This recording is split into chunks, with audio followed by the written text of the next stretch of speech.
আপনি কি জানেন, এমন একটি ধর্ম আছে যেখানে একটি পিঁপড়েকেও আঘাত করা পাপ বলে মনে করা হয়, যেখানে সত্যকে একপাক্ষিক নয় বহু দিক দিয়ে দেখা হয়, আর যেখানে রাজারা সিংহাসন ছেড়ে সন্ন্যাসের পথ বেছে নিয়েছিল।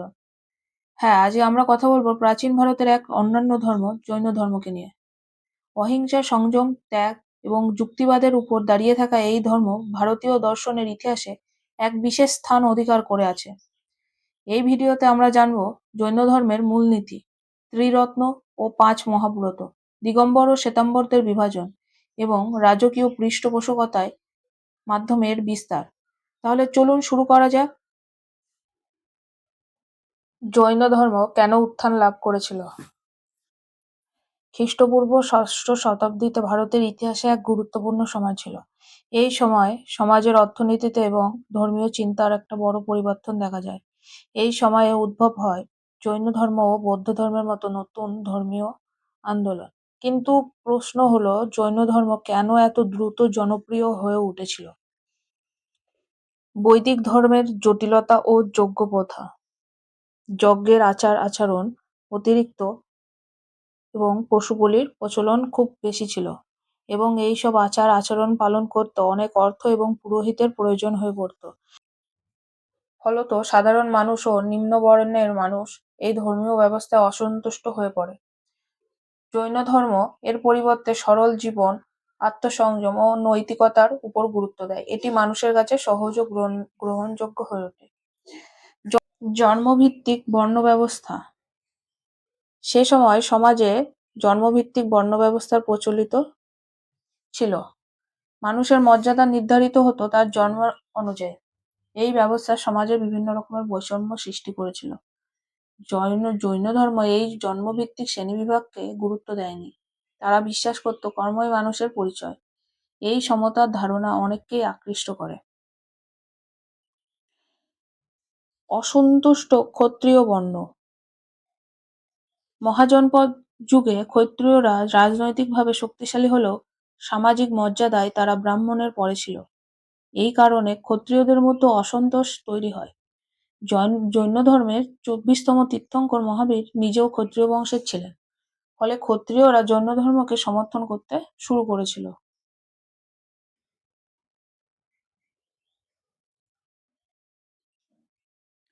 সাধারণ পরিচয়, জৈন শব্দটি এসেছে সংস্কৃত শব্দ জিন থেকে।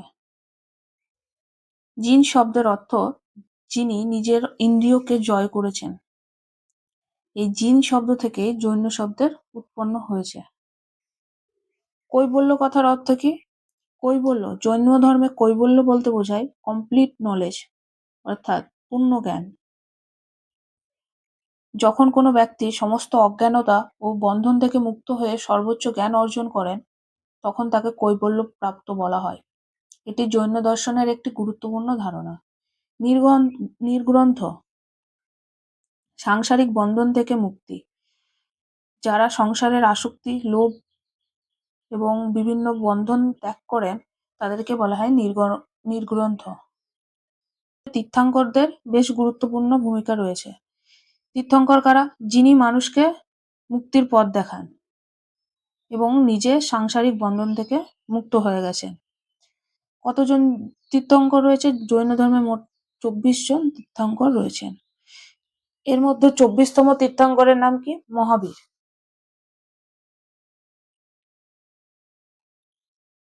এর ভিতর ২৪টা তীর্থঙ্কর এবং তাদের প্রতীক চিহ্ন দেওয়া রয়েছে। তার ভিতর পরীক্ষায় খুব ইম্পর্টেন্ট ঋষভনাথ, অজিতনাথ, সম্ভবনাথ, সুপার্শ্বনাথ, অনন্তনাথ, শান্তিনাথ, আর ২১তম নমিনাথ, ২২তম নেমিনাথ, ২৩তম পার্শ্বনাথ ও ২৪তম মহাবীর। তার ভিতর এই ঋষভনাথ, পার্শ্বনাথ এবং মহাবীর খুব ইম্পর্টেন্ট।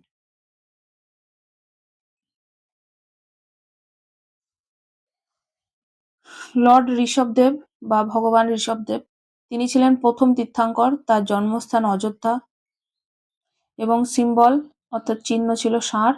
তাকে অন্যান্য নামেও জানা যায়, আদিনাথ এবং ঋষভনাথ নামেও জানা যায়। ২৩তম তীর্থঙ্করের নাম ভগবান পার্শ্বনাথ। তার জন্মস্থান কাশী। পিতা রাজা অশ্বসেন এবং তিনি জ্ঞান অর্জন করেন আশ্রম পথ বারাণসীতে। সিম্বল বা চিহ্ন হলো সাপ, নির্বাণ, সম্মেদ শিকড় ঝাড়খণ্ডে। চারটি মুখ্য নীতি ছিল অহিংসা, সত্য, চুরি না করা এবং অপরিগ্রহ।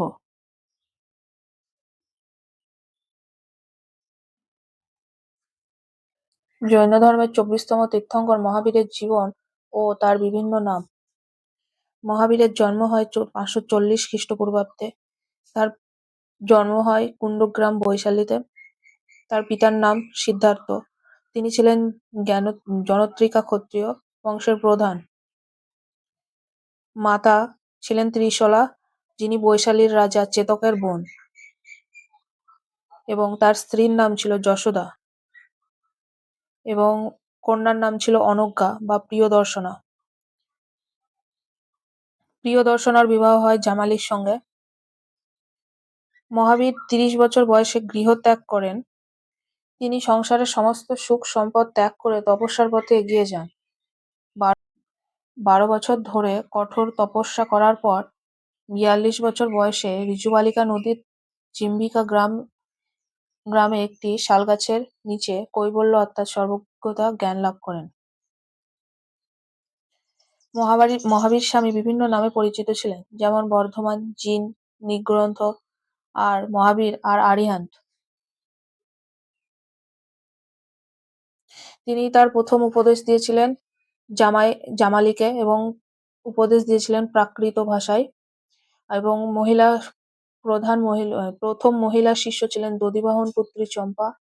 ভিক্ষুণীদের প্রধান ছিলেন চন্দনা। মহাবীর যখন মারা যায়, জৈন ধর্মের দায়িত্ব আর্য সুদামা নেন, সেজন্য তাকে জৈন ধর্মের থেরা বলা হয়। জৈন ধর্মে প্রথম মতবিরোধ করেন জামাই জামালি মতবিরোধ করেন। তারপরে তিসগুপ্ত মতবিরোধ করেন। মাকলিপুত্র ঘোষালা তিনিও মতবিরোধ করেন। মহাবীরের মৃত্যু হয় 468 খ্রিস্টপূর্বাব্দে পাবাপুরীর বিহারে। মল্ল গণরাজ্য তৎকালীন রাজা ছিলেন কে? সৃষ্টিপাল। সৃষ্টিপালের রাজত্বে মহাবীর মারা যান বিহারের পাবাপুরী নামক স্থানে। জৈন ধর্মের মূল নীতি বা কোর প্রিন্সিপালস। ভগবান বা আত্মা। প্রথমেই আত্মা সম্পর্কে জৈন ধর্ম কি বলে তা বুঝতে হবে। জৈন ধর্মের মতে প্রত্যেক জীবের মধ্যে একটা আত্মা আছে বা জীব আছে। এই আত্মা অমর, কিন্তু আমাদের কর্মের কারণে আত্মা সংসারের বন্ধনে আবদ্ধ থাকে। জৈন ধর্মের সৃষ্টিকর্তা বা ঈশ্বরের কোনো ধারণা নেই, আর যদি থেকেও থাকে তাদের আধ্যাত্মিকভাবে মুক্ত সত্তার থেকে অনেক নিচে স্থাপন করত। তারা মনে করেন মানুষ নিজ কর্মের মাধ্যমে নিজেই মুক্তি অর্জন করতে পারে, অর্থাৎ মুক্তির দায়িত্ব নিজেরই হাতে। আত্মসংযম ও ত্যাগ বা মুক্তির পথ। জৈন ধর্ম বলে আত্মসংযম, তপস্যা ও নৈতিক জীবনযাপনই হলো মুক্তির উপায়। আত্মশুদ্ধির মাধ্যমেই মুক্তি লাভ হয়। মুক্তি লাভের জন্য প্রয়োজন ধ্যান, সত্যবাদিতা, অপরিগ্রহ আর ইন্দ্রিয় সংযম। সংসারের প্রতি আসক্তি ত্যাগ করতে হবে, এটাই হলো জৈন ধর্মের মুক্তির পথ। এখন আসি অহিংসা। অহিংসা হলো জৈন ধর্মের সবচেয়ে গুরুত্বপূর্ণ নীতিগুলোর মধ্যে একটা। অহিংসা শুধু মানুষকে না মারার কথা বলে না। জৈন ধর্মের মতে কোনো জীবের প্রতি চিন্তা, কথা বা কোনো কাজ সেটাও ক্ষতি করতে পারে, সেইগুলো সবই সহিংসতারই একটা রূপ। এমনকি গাছপালা ও অণুজীবের প্রতিও সম্মান দেখাতে হবে।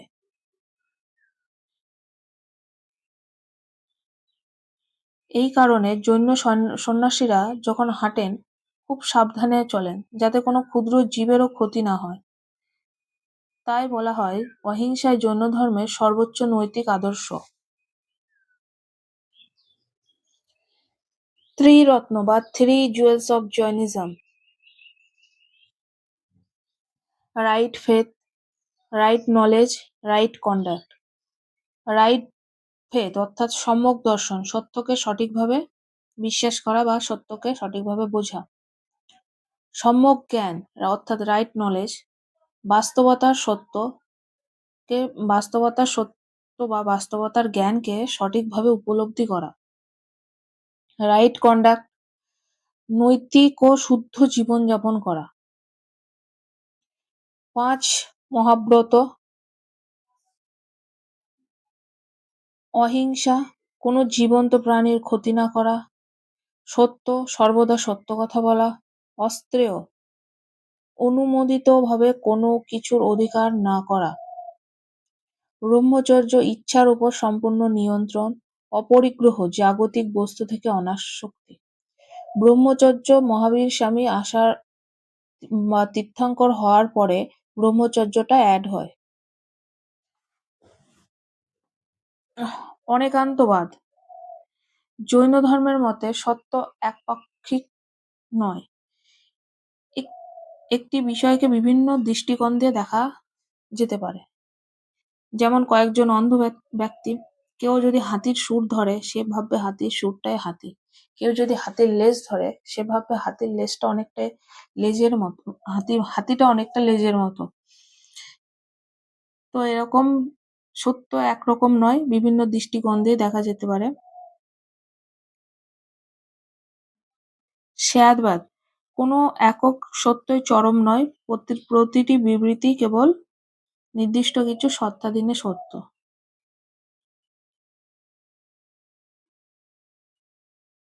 ন্যায়বাদ: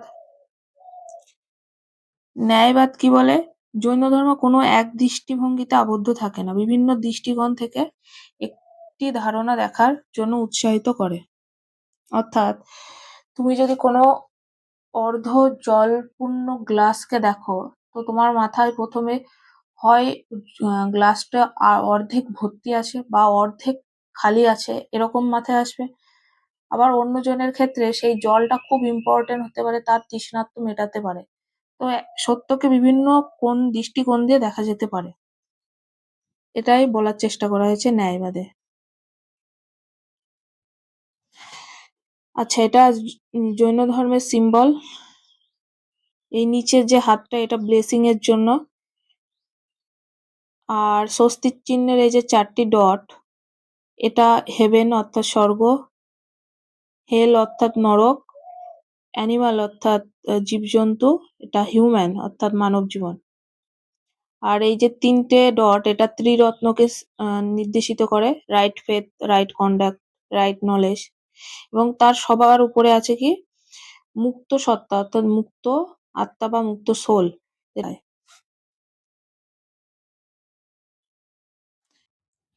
জৈন পরিষদ: প্রথম জৈন পরিষদ খ্রিস্টপূর্বাব্দ 300 শতাব্দীতে হয়, পাটলিপুত্রে,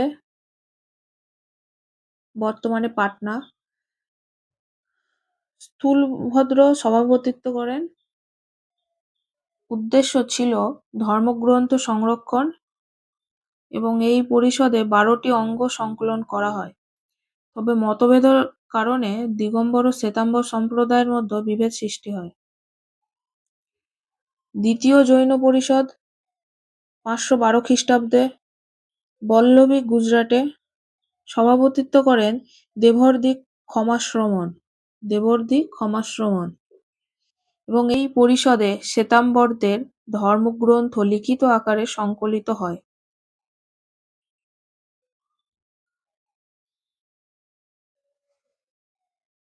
জৈন ধর্মের বিভাজন: জৈন ধর্মকে দুটো ভাগে ভাগ হয়ে যায়, সেটা দিগম্বর আর শ্বেতাম্বর।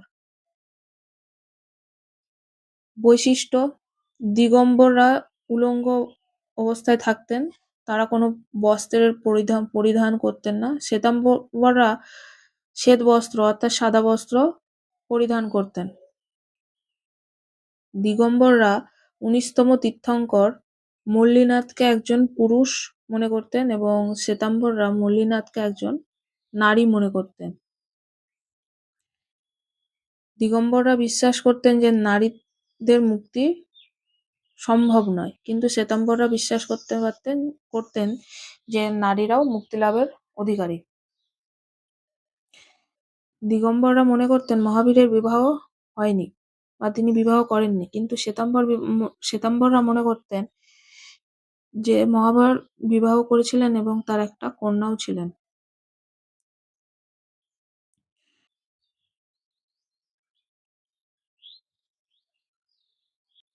জৈন ধর্মের প্রমুখ সম্প্রদায় এবং তাদের উপসম্প্রদায়। দিগম্বর এবং শ্বেতাম্বর। আমরা একটু আগে দেখলাম যে দিগম্বর সন্ন্যাসীরা বস্ত্র পরিধান করেন না এবং শ্বেতাম্বর সন্ন্যাসীরা সাদা বস্ত্র বা শ্বেত বস্ত্র পরিধান করেন। প্রধান উপসম্প্রদায়, মেজর সাবসেক্টস। প্রধান উপসম্প্রদায়, বিষপন্থা। মূর্তি পূজা করেন, পূজার সময় নিবেদন বা অর্ঘ্য প্রদান করেন।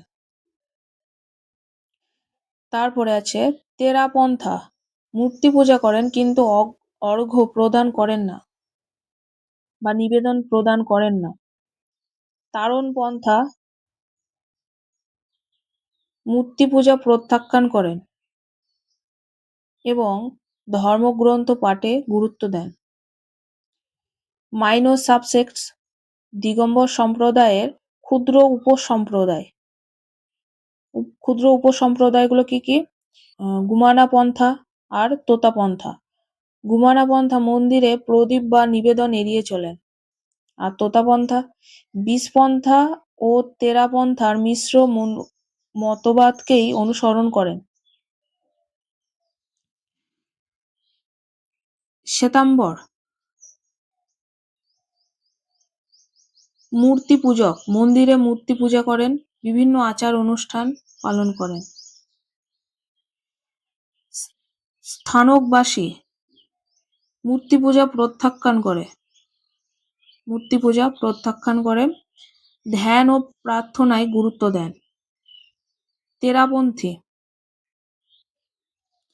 সংস্কারবাদী শাখা এবং সরল জীবনযাপন ও একক আচার্যের নেতৃত্বে পরিচালিত হয়। ওকে,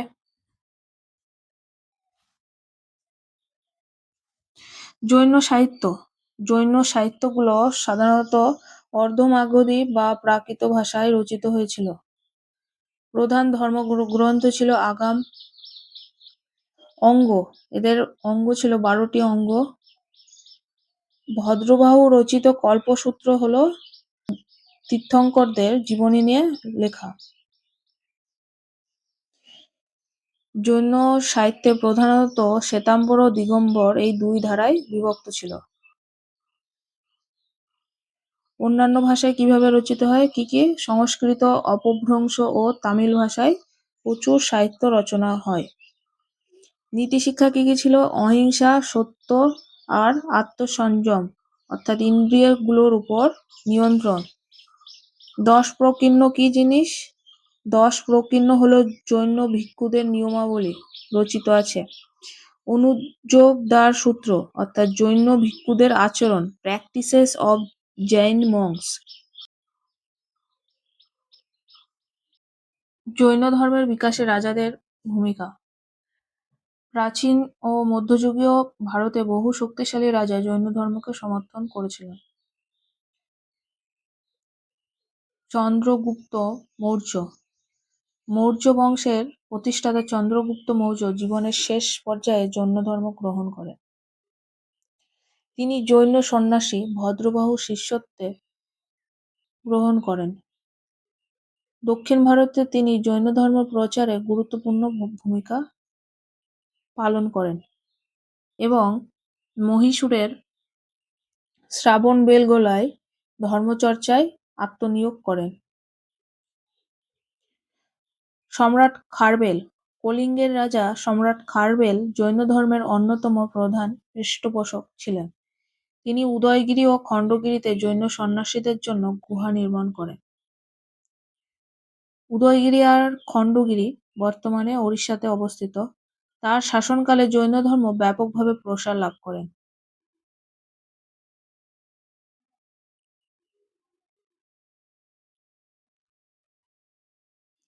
অজাতশত্রু হর্যাঙ্ক বংশের এই রাজা মহাবীরের সমসাময়িক ছিলেন। জৈন গ্রন্থ অনুসারে তিনি ও তার পিতা বিম্বিসার উভয়ই এই ধর্মের প্রতি শ্রদ্ধাশীল ছিলেন। চালুক্য রাজবংশ পশ্চিমে চালুক্য রাজারা, বিশেষ করে সম্রাট প্রথম পুলকেশী, জৈন মন্দির নির্মাণ ও সাহিত্যের পৃষ্ঠপোষকতায় বড় ভূমিকা রাখেন। রাষ্ট্রকূট রাজবংশ বিখ্যাত রাজা অমোঘবর্ষ নিজে জৈন ধর্মাবলম্বী ছিলেন এবং জৈন দর্শনের উপর গুরুত্বপূর্ণ সাহিত্য রচনা করেন। হেমচন্দ্র আর কুমারপাল গুজরাটের এই সোলাঙ্কি রাজা আচার্য হেমচন্দ্রের প্রভাবে জৈন ধর্ম গ্রহণ করেন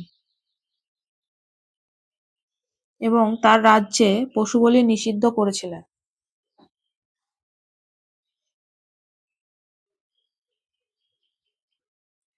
জৈন স্থাপত্যকলা খাজুরাও জৈন মন্দির চন্দেল শাসক দ্বারা মহারাষ্ট্রে নির্মিত।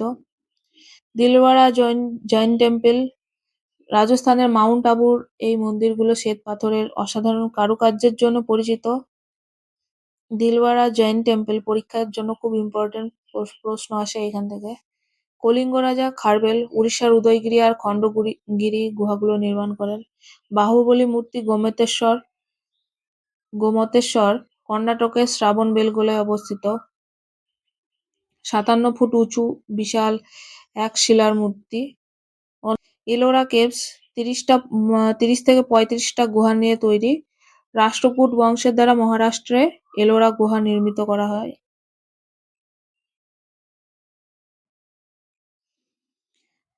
এরপরে দেখে নেব মহারাষ্ট্রে কোন কোন মন্দিরগুলো আছে। মহারাষ্ট্রে আছে মাউন্ট মাঙ্গিতুঙ্গি, আর আছে মুক্তাগিরি মন্দির এবং গজপন্থ গুহা,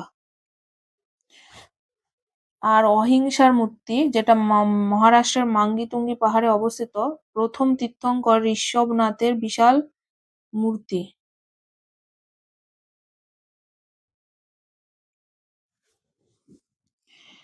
রনকপুর জৈন মন্দির, এটা রাজস্থানে ভগবান ঋষভদেবকে উৎসর্গ করা এক চতুর্মুখী মন্দির। সম্মেদ শিখরজি ঝাড়খণ্ডের গিরিডি জেলায় পরেশনাথ পাহাড়ে অবস্থিত অন্যতম প্রধান তীর্থস্থল। গিরনাথ ও পালিনাথ মন্দির, যেটা গুজরাটে অবস্থিত অত্যন্ত পবিত্র ও প্রাচীন মন্দির। মুক্তাগিরি মন্দির ও গজপন্ত গুহা, যেটা মহারাষ্ট্রে অবস্থিত। চিত্তান বাসাল গুহা তামিলনাড়ুতে অবস্থিত একটা প্রাচীন জৈন গুহা স্থাপিত। যারা যারা এই পিডিএফ পেতে চাও টেলিগ্রাম চ্যানেলে জয়েন করো।